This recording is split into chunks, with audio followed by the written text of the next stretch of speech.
Welcome to UK Theme Parks as we resume our updates from Chessington World of Adventures. Now, not only are there updates obviously around the park we want to cover, but also some rides have reopened since we were last here, including the refurbishment of Seastorm and Tomb Blaster. So really looking forward to getting on both, starting actually with this.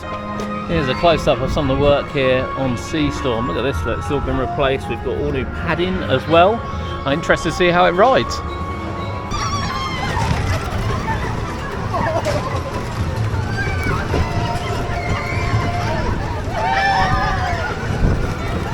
I am super impressed with Seastorm.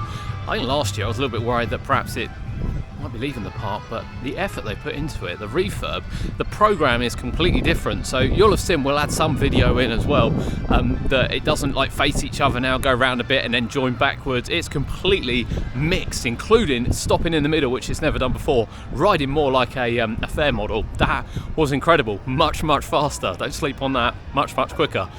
Right, we are going to head around the zoo first. Head around Amazon and see what's going on around here. Now the first stop is the old Macaw house. Now of course I remember this in the Monkey and Bird Gardens, which used to start sort of around about here and then stretch right the way round to where the hotel is now. At the moment it says we're doing some upgrades, so hopefully it will return. There's a little bit more space down the back, and you can even see down the back as well where other animal enclosures are that perhaps you can't see these days since the Skyway has gone. With the poles and everything now gone for the interactive parts, it doesn't look like they're going to be returning anytime soon. We get down to Zufari. As you can see, a lot of the fencing has been removed. We've got temporary fencing up here and around the corner where that's all been stripped out, and of course it's an off-peak day, so it is closed. Now I'm a massive advocate for the park. I love the park. Everyone knows it's my favourite park to visit. I cannot defend the rides closed on off-peak days. So that's Rattlesnake, Tiger Rock and Zufari. Now I understand rotation. I've got no problem with rotation, to be honest with you.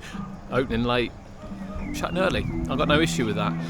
But have them completely closed, all three of them completely closed, I'm afraid is just not good business practice in terms of customer service. I'm not going to sit on the fence there either. I don't think it's good. Now in terms of Zufari, I think it's approaching the end of its life. They only run 2 carts now. They did have 5, I don't know how many they've got operational now. I can see 3 in fairness.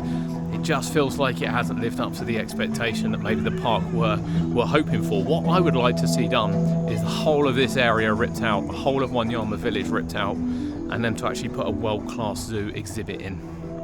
Plenty of space here, nice little walkways above so you can see down onto animals. You can make it much bigger than what it is, including moving like the lions and everything over here before redeveloping Trail of Kings. I don't think the park needs any new rides at the moment. Just think refurbishing the ones they've got, much like they have with Seastorm, would be absolutely sufficient. I don't think they need a water park either. I understand it, but you know, cost of running it versus you know, having a good zoo all year round, I don't know. What do you think? What do you think in the comments below? How long do you think Zufari's got left, and what do you think of the closures? I have to say it's really disappointing because I would 100% be riding Rattlesnake and Tiger Rock today.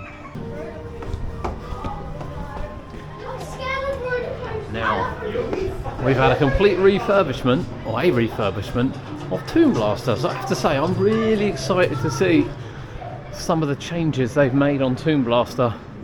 It was closed right the way to the 22nd of April, so it did have some extended time. Understand that they have done a lot of station work on it. Probably not stuff that we're going to see, to be honest. But there has also been a lot of touch-ups. Look.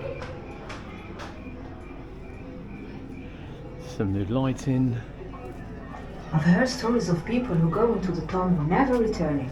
Some new scenes, we've got some new audio. We've got smell pods in here as well.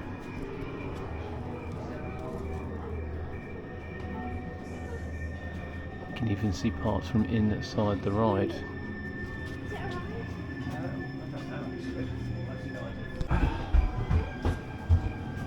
Includes all inside. So we've got all new graphics on the walls as well. And then here is the station. So we know there's a lot of woodwork that's been done on it. I said I don't think we're going to see much of the station work, to be honest. It's all been done sort of, you know, behind the scenes, if you will. I think for anyone that's ridden it in the last couple of seasons, they're not really going to notice any difference, to be honest with you. You know, boulders still not working, the tunnel's still not working. Lighting is definitely one of the absolute key things that we can notice in terms of there's a lot of ultraviolet, particularly at the end where the skeletons pop down. It's not a fright anymore, it's more you can see them, they're there, and you know the flashing light parts have gone. The audio is definitely a lot better, but it seems like a lot more behind the scenes. Well, the queue line's been done, all this was done, and it does look really stunning, particularly as you walked in when we showed you that. I think it's more behind the scenes. I wonder when you sort of look at Seastorm, how that's developed over the last couple of years, if we can expect more happening to Toon Blaster over the next couple. Especially given some of the effects that Cursor's had. I'd love to see some of them incorporated. Right, we're going to head down here now. As we said, we know Tiger Rock is sadly closed. So we'll head round Dragon's Fury, see if we can spot anything around there. There's a map shack just as you come in by Dragon's Fury, although I think kids have had a little bit of fun with that. Right, we're going to head into Wild Asia first and then come back down to this area.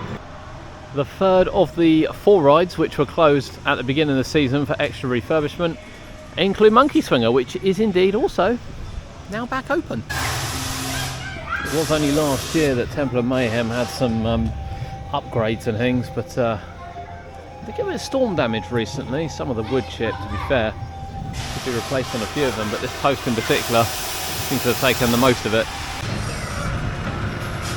The final refresh comes in the form of tiny truckers, and it's been a much needed refresh for a good couple of years, to be honest with you.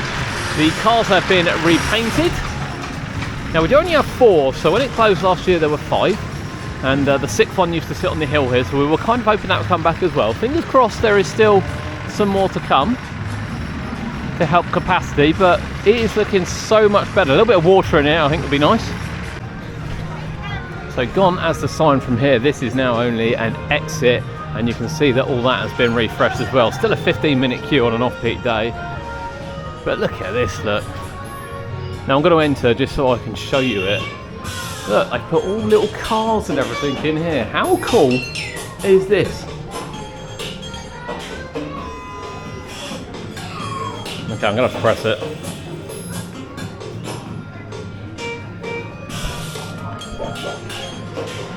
I'm going to press that one. Right, so nothing in there, but I mean still.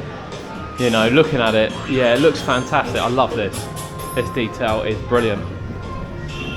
And this goes back to exactly what I said I want to see Chessington do. And that's just refresh the rides. This is just a whole new lease of life. Love it. Absolutely love it. Staggering the amount of people that don't understand fences. But of course, on a day like this in Mexicana, nothing's open. Here is the new restaurant, the Mexico. That has been open. Yeah, one day this will be the same restaurant for 2 years running. Not quite sure when that day will be. I'm still confident Scorpion Express will come back. I'm still confident. The sweet shop has also had some love. I won't stay in here too long because of the music playing, but it's much more open and bright and colourful. Come on, who doesn't want one of these? Dotted around the park you will find new map shacks which have got flat maps, and it's a shame they haven't gone for the folded ones this year, but it is a start. And parts as well which are being redone, but it's one at the entrance. We found this one here as well in Wild Woods. Before the show start, it gives you a good impression of what it looks like down here at the new mini stage with no one around. So we've got lovely colourful walls, and the stage is much bigger, not only covering the front here as well, but you can see sort of the actor area out the back as the canopy goes all the way over. I'd still like to see something over the front there to kind of add to the detail, but I have to say it does look really good. That's 2 great stages they've put together for 2024. Cocomelon's on at the moment, and Elmer meet and greets in the afternoon. Structural work and everything continues as the season goes on. Updates and changes, never ending here. The sign is sort of back as well, which is good to see. Right, just on Seastorm, I mean, that's the most impressive I've seen that ever. It does seem to stop as well in the same place as what it started, which is great if you're putting bags on the side. But from Chessington, our update for May 2024. We'll see you next time.